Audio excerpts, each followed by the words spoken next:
अरे ऐसे क्या आंखें बड़ी बड़ी करके देख रही है बहू? आपका ससुराल पसंद नहीं आया क्या? कावेरी जी के बेटे राहुल की 2 दिन पहले ही शादी हुई थी। विद्या नई नवेली दुल्हन बनकर आई थी। आज वो आंखें फैला फैला कर पूरे ससुराल का मुआयना कर रही थी। मम्मी जी, मैं देख रही हूँ घर में थोड़े चेंजेस की जरूरत है। इस घर के पर्दे कुछ ज्यादा ही पुराने लग रहे हैं। इस घर से बिल्कुल भी मैच नहीं कर रहे। पुराने? अरे ध्यान से देख इन पर्दों को। अभी 2 दिन पहले जब शादी करके इस घर पर आई थी ना, तभी ये पर्दे बदले गए थे और ये तुझे पुराने लग रहे हैं। ओह माय गॉड, मम्मी जी ये पर्दे आपने अभी खरीदे हैं? अरे ध्यान से देखिए इन पर्दों को, कितने ओल्ड फैशन है ये। अरे कोई ओल्ड फैशन नहीं है, ये सब तुम नए जमाने के बच्चों के नए नए नखरे है बस। पर्दे है ये, झुमकों का सेट नहीं है जो मैच करे। कावेरी जी ने जो ताना देते हुए कहा, विद्या जी का तो मुंह बन गया। वो अपने कमरे में आ गई। उफ, उफ, ये सासू माँ भी ना खुद ओल्ड हो गई है और अपनी पसंद भी ओल्ड कर ली है इन्होंने। कितना अनमैच्ड है सब कुछ यहाँ। विद्या कुछ देर यूं ही कमरे को ध्यान से देखते हुए चक्कर लगाती है। नो नो नो नो, ऐसे नहीं रह सकती, कितना बोरिंग है सब कुछ, और खास करके ये पर्दे। पर कोई बात नहीं, अब मैं आ गई हूँ तो सब ठीक कर दूंगी।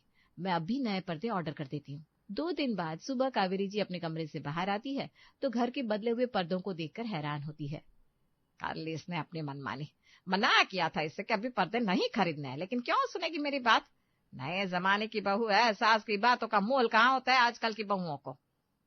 क्यों मम्मी जी, लग रहा है ना पूरा घर नया? अभी तो मुझे आए सिर्फ 4 ही दिन हुए हैं, फिर भी देखिए मेरे टच से घर कितना सुंदर हो गया। आप सोचिए अब आगे क्या होगा। सत्यानाश होगा इस घर का और मेरे बेटे के पैसों का। 4 दिन में पर्दे बदल दिए, अब किसी ना किसी दिन अपने सास ससुर को ही ना बदल दे। विद्या कावेरी जी की बात अनसुना करके नाश्ते की तैयारी करने किचन में आ जाती है। पर्दे तो हो गए, लेकिन ये किचन भी कुछ ठीक ठाक सा नहीं लग रहा है। इस किचन में भी थोड़े मॉडिफिकेशन की जरूरत है। रात में राहुल जी से बात करूंगी। रात होती है, राहुल घर आता है। राहुल जी, आपको नहीं लगता इस घर के किचन को थोड़े मॉडिफिकेशन की जरूरत है? विद्या, तुम्हें अब इस घर में आए सिर्फ कुछ ही दिन हुए हैं, इतने में तुमने ऑलरेडी घर के पर्दे तो चेंज कर ही दिए हैं। और क्या मॉडिफिकेशन चाहिए तुम्हें? क्या राहुल जी, आप तो ऐसे बोल रहे हैं जैसे मैंने खुद गर्ज में पर्दे बदले हो। अरे वो सच में घर के साथ मैच नहीं कर रहे थे, इसीलिए मैंने बदल दिए। देखो, मैंने ऐसा कुछ नहीं कहा विद्या। मैं बस ये कहने की कोशिश कर रहा हूँ कि अभी से इतना सब कुछ बदलने के पीछे पड़ जाओगी तो मम्मी पापा क्या सोचेंगे? अरे इसमें सोचने जैसा क्या है? आखिर अब मैं भी इस घर की बहू हूँ, मेरा भी कुछ हक बनता है। मेरे भी तो सपने हैं ना कि ससुराल को मैं अपने तरीके से डिजाइन करूं। अरे पर मेरी बात तो। नो राहुल जी नो, मैं बिल्कुल नहीं सुनूंगी। तो तुम मानोगी नहीं, बहुत जिद्दी हो तुम। अच्छा ठीक है, बताओ अब इस घर में तुम्हें क्या नया चाहिए?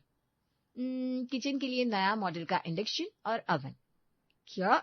दो दो चीजें एक साथ? अरे नहीं नहीं, अभी इतना बजट नहीं है। अच्छा ठीक है, अवन ना सही, इंडक्शन तो चाहिए ही चाहिए, मैं कुछ नहीं सुनूंगी। तुम वैसे भी कहाँ किसी की सुनती हो। क्या कुछ कहा क्या आपने राहुल जी?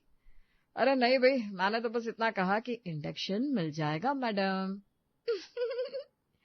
राहुल की बात पर विद्या खुश होती हुई कमरे से चली जाती है और अगले दिन राहुल के घर पर एक नया इंडक्शन आ जाता है। क्या जरूरत थी अभी इंडक्शन लाने की? अब तक खा रहा था ना गैस का खाना। तभी विद्या वहां आती है।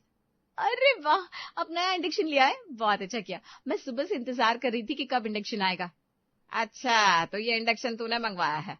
तभी मैं सोचूं मेरा बच्चा मुझसे बिना पूछे तो कोई काम करता है नहीं, फिर ये इंडक्शन कैसे ले आया? जी मम्मी जी, अब आजकल ना इंडक्शन का ही जमाना है, इसलिए मैंने राहुल जी से कहकर एक नया इंडक्शन मंगवा लिया। अरे बहू, नई चीज खरीदना अच्छी बात है, लेकिन बजट का भी तो ध्यान होना चाहिए ना। अभी अभी तुम लोगों की शादी में इतना खर्चा हुआ है और अभी अभी ये सारी नई चीजें। अरे ये सब कहाँ सोचती है ये आजकल की लड़कियां। कुछ भी मंगवाते रहो बस, पैसा तो फोकट का है। कल पर्दे मंगवा लिए, आज इंडक्शन मंगवा लिया, कुछ दिन बाद एक नया घर भी खरीदवा लेगी। आप ऐसे क्यों बात करिए मम्मी जी, मैं भी तो आखिर इस घर का भला ही चाहती हूँ ना। ये नई चीजें मैंने अपने लिए थोड़ी ना मंगवाई है, सब घर के लिए तो है। मैं अभी जिंदा हूं इस घर के बारे में सोचने के लिए, और हम पुराने पर्दे और गैस में भी खुश थे। ये नई चीजों की जरूरत नहीं थी हमें। तू नहीं मंगवाई है ओल्ड मॉडल कहकर। हाँ तो क्या गलत बोला मम्मी जी, वक्त के साथ साथ बदलना पड़ता है। अरे जाने दे, अब तुझे क्या ही समझाऊं, करनी तो तुझे मनमानी ही है। कावेरी जी नाराज होकर सुरेश जी के साथ अपने कमरे में चली जाती है। ये एक इंडक्शन ही मंगवाया था, इसमें तब भड़कने वाली कौन सी बात थी? तुमसे कहा था ना। हो गई ना मम्मी नाराज, लो मजे इस इंडक्शन की मेरी बेइज्जती करवा के। राहुल भी बुरा सा मुंह बनाकर कमरे में चला गया। पता नहीं इन लोगों को प्रॉब्लम क्या है। कोई बात नहीं, इंडक्शन तो हो गया, बाकी का चेंज भी धीरे धीरे करती रहूंगी। ऐसे ही कुछ दिन बीत जाते हैं। विद्या को दिन ब दिन घर की हर चीज पुरानी लगने लगती है। कुछ दिन और बीत गए। मम्मी जी, 2 दिन बाद घर पर मेरे कुछ दोस्त आने वाले हैं। कितने लोग आएंगे? यही कुछ 4-5 लोग। ठीक है, कोई बात नहीं। पर मम्मी जी, एक दिक्कत है। क्या दिक्कत है? हमारे हॉल का सोफा ना बहुत पुराना हो गया है, तो मैं सोच रही हूँ अगर इसे बदल दिया जाए तो मेरे दोस्त आ रहे हैं ना, तो कुछ इम्प्रेशन तो बनना चाहिए। अब तुम्हें सोफा भी बदलना है? देखो, तुम्हारी हर मनमानी नहीं चलेगी। अरे हर महीने का एक बजट होता है। इस महीने शादी में वैसे ही खर्चे बहुत हो गए, उसके बाद तुम्हारे नए पर्दे और इंडक्शन के भी तो खर्चे उठाए ना हमने। अब इस घर में कुछ भी नया नहीं आएगा। हद होती है मम्मी जी, जिस दिन से आई हूँ उस दिन से आप लोग मुझे ताने ही मार रहे हैं। आखिर मैंने क्या गलत किया? ये हर रोज के नए नए खर्चे बढ़ाना गलत नहीं है तो और क्या है बहू? मैंने कह दिया मतलब कह दिया, कोई सोफा नहीं आएगा इस घर में। कावेरी जी अपनी बात कहकर हॉल से जा चुकी थी। इस घर पर कोई मुझे अपना नहीं समझता। एक सोफा सेट मंगवाया था, मेरे दोस्तों के सामने ऐसे ससुराल वालों का फलूदा बनता दिखना आखिर कैसे अच्छा लगता। तभी विद्या को इस तरह रोते देख राहुल वहां जाता है। अरे विद्या, क्या हुआ? रो क्यों रही हो? क्या बताऊं, इस घर में ना मेरी कोई इज्जत ही नहीं है। अरे हुआ क्या विद्या? ये आंसुओं का तूफान क्यों लाया हुआ है? विद्या उसे पूरी बात आंसुओं की टंकी चलाते हुए बताती है। अच्छा ठीक है। अगर तुम्हें ऐसा लगता है कि हमारे घर पर तुम्हारे दोस्त आएंगे तो उन्हें ये पुराना सोफा सेट पसंद नहीं आएगा, तो तुम अपने दोस्तों से बाहर मिल लो। क्या मतलब, आपकी नई नवेली दुल्हन बाहर जाकर अपने दोस्तों से मिल ले, पर आप ये पुराना सोफा नहीं फेंक सकते हैं? ठीक है, सब समझ गई। अब मुझे कोई बात ही नहीं करनी, नहीं मिलना मुझे किसी से, किसी को नहीं बुलाऊंगी मैं।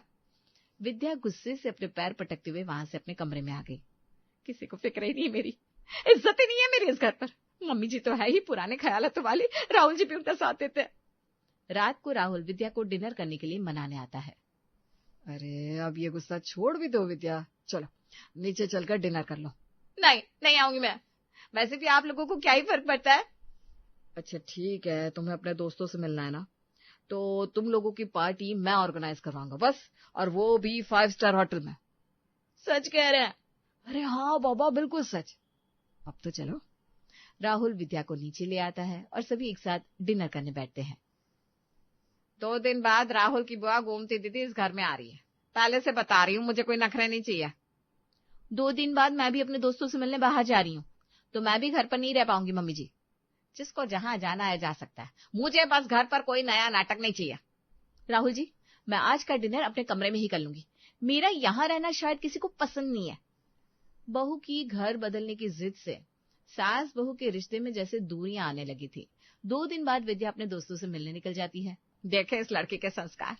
अरे बुआ सास आ रही है उसकी, कम से कम एक बार मिलकर ही चली जाती, पर नहीं, दोस्त ज्यादा जरूरी है। छोड़ो ना कावेरी, क्यों बेमतलब अपना जी चला रही हो। हेलो, गोमती भी आ गई। आइए दीदी, अंदर आइए, हम आप ही का इंतजार कर रहे थे। अरे बुआ तो आ ही जाती है, बुआ की ही चिंता किसी को नहीं है, जी रही है या मर रही है, हैं? विद्या बहू कहाँ है, मुझे उससे मिलना है। गई है महारानी अपने दोस्तों से मिलने। राहुल से 5 स्टार होटल बुक करवाया है उसने दोस्तों से मिलने के लिए। मेरे बेटे के पैसों को तो जैसे कागज का टुकड़ा समझकर इस्तेमाल कर रही है वो। हाय राम, 5 स्टार होटल में बहू का रख रखाव कुछ सही मालूम नहीं पड़ता। कोई बात नहीं, आने दे घर, फिर देखती हूँ उसे। बस दीदी, अब आप ही भरोसा हो, आप ही देख लीजिए उस बेलगाम घोड़े पर लगाम कैसे लगानी है। दूसरी तरफ विद्या अपने दोस्तों से होटल में मिलती है। क्या बात है विद्या, अचानक से तूने मिलने की जगह क्यों चेंज करी? अरे क्या बताओ तुम लोगों को, मेरी ना किस्मत ही फूट गई है।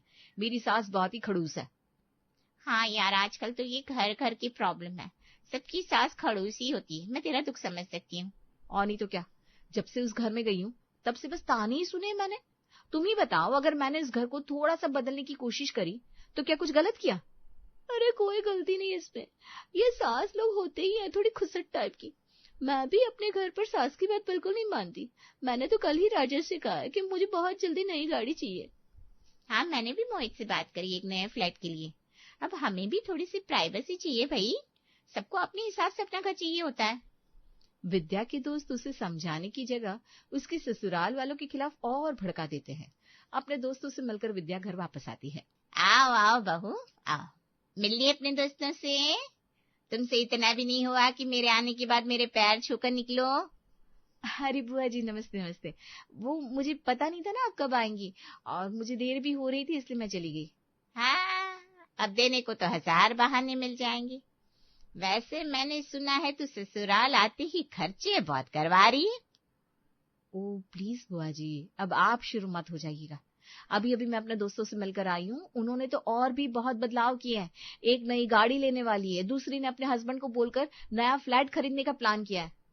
उस हिसाब से मैंने तो अभी तक कुछ किया ही नहीं है। हाँ तो कर लेना, तू भी अपनी सारी कसर पूरी कर ले और कर दे मेरे बेटे को कंगाल। जैसी बहू वैसे उसके दोस्त। क्या ये आप क्या कह रही हैं मम्मी जी? मैं राहुल जी को कंगाल करने पर तुली हुई हूँ? और नहीं तो क्या। अरे अभी 15 दिन हुए नहीं तुझे इस घर में आए और पूरे घर का नक्शा बदलने पर तुली हुई है। तो आप लोगों का घर है ही इतना ओल्ड फैशन कि मुझे आते ही सब कुछ बदलवाना पड़ रहा है। इसमें मेरी क्या गलती? इस घर का पेंट देखिए, कौन करवाता है आजकल के दिनों में ऐसा पेंट? और टीवी, वही 70 के जमाने वाला बक्सा रखा हुआ है आप लोगों ने टीवी के नाम पर। लो, अब इसे इस घर के टीवी और पेंट से भी दिक्कत होने लगी। हाँ तो फ्रिज से लेकर वॉशिंग मशीन सब कुछ आउटडेटेड है इस घर में। कोई बाहर का इंसान आ गया ना तो गवार कहेगा हमें कि हम आज भी ऐसी चीजें इस्तेमाल कर रहे हैं। तो क्या तू 1 महीने में पूरा घर रेनोवेट करवाना चाहती है? अगर ऐसा है तो जा अपने मायके से पैसे लेकर आ, हमारे पास नहीं है इतने पैसे। क्या बुआ जी, अब आप मुझे पैसों के ताने भी देंगी? हाँ बस यही रह गया था, यही देखना रह गया था ना बाकी मेरा इस घर में। अब ऐसी हरकतें करेगी तो सुनना तो पड़ेगा ही। सबके ताने सुन सुनकर अब विद्या का मन उचट गया था। वो जोर जोर से रोने लगी। बस बहुत हुआ, अब मैं इतनी बेइज्जती के साथ इस घर में नहीं रह सकती। मैं आज ही अपने मायके चली जाऊंगी। हाँ तो चली जा अपने मायके, कोई नहीं रोक रहा है तुझे। तेरे जाने से कुछ दिन इस घर का खर्चा कम होगा। कावेरी जी की बात सुनकर विद्या गुस्से में अपने कमरे में गई और अपना बैग उठाते हुए तुरंत ही उस घर से बाहर निकलकर अपने मायके आ गई। क्या वो विद्या, तू ऐसे अचानक दामाद जी का है? नहीं आए आपके दामाद जी, और मैं भी अब अपने ससुराल नहीं लौटने वाली। वहां पर मेरी कोई इज्जत ही नहीं करता, जब देखो बस ताने ताने ताने। अरे पर हुआ क्या है, तू इतने गुस्से में क्यों है? विमला की पूछने पर विद्या सारी बात बताती है। अब आप ही बताइए मम्मी, मेरी क्या गलती थी? मैं तो बस अपने ससुराल वालों का मान बढ़ाने के लिए उनके घर को थोड़ा मॉडर्न बनाने की कोशिश कर रही थी। दिमाग खराब हो गया क्या तेरा? है ये कैसी हरकतें करके आई है तो अपने ससुराल पर? मम्मी अब आप भी उन लोगों की साइड लोगी? मुझे तो ये समझ में नहीं आ रहा कि आखिरकार मेरी गलती क्या है। तेरी गलती ये है कि तूने एक ही दिन में सब कुछ बदलने की कोशिश करी है। मतलब? आ मेरे साथ। विमला जी विद्या को लेकर एक कमरे के सामने आती है। देख इस कमरे को, ये तेरी भाभी का कमरा है। 4 साल हो गए उसकी शादी को। उसने इन 4 सालों में सिर्फ अपने कमरे में थोड़ा सा बदलाव किया है, और तूने तो 4 दिन में अपने ससुराल का नक्शा ही बदलने की कोशिश कर डाली। पर मम्मी उनका घर भी तो ओल्ड मॉडल है ना, अब अभी नहीं बदलूंगी तो कब बदलूंगी? तो हमारा घर कौन सा अपडेटेड है बेटा? ऐसा तो नहीं है कि हम बहुत फैंसी वे में अपना घर चलाते हैं। मैं समझ सकती हूँ तू उस घर पर बहू बनकर गई है, तेरे भी कुछ ख्वाब होंगे, लेकिन बेटा बजट का भी तो ध्यान रखना पड़ता है। मतलब मैंने बहुत जल्दबाजी कर दी ये सब कुछ करने में? हाँ बेटा, पहले ससुराल वालों के दिल में अपनी जगह बनानी पड़ती है, उनको समझाना पड़ता है, रिश्ते बनाने पड़ते हैं, तब जाकर अगर तुम कुछ बदलाव करोगी तो वो लोग उस चीज को एक्सेप्ट करेंगे। घर में जाते ही अगर तुम इस तरह उनको बदलने की कोशिश करोगी तो रिश्तों में खिंचाव आना लाजमी है। विमला की बात पर विद्या कुछ देर के लिए सोच में पड़ जाती है। सही कहा आपने मम्मी, मैंने उन्हें समझने की कभी कोशिश नहीं की, जाते ही बस शिकायत करने लगी, ये नहीं है वो नहीं है। मुझसे गलती हो गई। अब जब तुझे अपनी गलती का एहसास हो गया है तो जाकर अपनी गलती सुधार और अपने ससुराल वालों से माफी मांग। ठीक है मम्मी, मैं अपने ससुराल वापस जाती हूँ। विद्या अपनी माँ की बात मानकर वापस अपने ससुराल लौट आती है। क्या बात है बहू, बड़े ठाठ से अपने घर गई थी, इतने जल्दी वापस आ गई? क्या हुआ, तेरी माँ ने भी तेरा खर्चा देने से मना कर दिया? विद्या कावेरी जी के ताने का कोई जवाब नहीं देती और उनके पास जाकर सर झुका लेती है। सॉरी मम्मी जी, मुझसे गलती हो गई। मुझे इस तरह सब कुछ एक साथ बदलने की कोशिश नहीं करनी चाहिए थी। अरे वाह, तू तो गई थी कुछ और सुर के साथ और अब वापस कुछ और आलाप ये हुए आई है। ऐसा क्या चमत्कार हुआ जो तेरे सुर ही बदल गए? मेरी मम्मी ने मुझे समझाया कि इस तरह एक रात में सब कुछ बदला नहीं जा सकता। मम्मी ने बताया कि यह गलती मेरी थी। अब मुझे समझ में आ गया है, मुझे मेरी गलती का एहसास है। प्लीज मुझे माफ कर दीजिए। आगे से मैं ध्यान रखूंगी और आप सबका दिल और प्यार जीतूंगी। विद्या की सारी बातें सुनकर घर वालों ने राहत की सांस ली कि अब फाइनली उनकी घर का खर्चा कंट्रोल में रहेगा। चलो, देर आए दुरुस्त आए। आखिर बहू को हमारी बात समझ में तो आई। ऐसा नहीं है कि तू ही समझौता करेगी, हम भी तुझे प्यार करेंगे और ज्यादा नहीं तो थोड़ा थोड़ा तेरे हिसाब से घर बदलने की कोशिश भी करेंगे। सच में? Thank you so much, you are the best.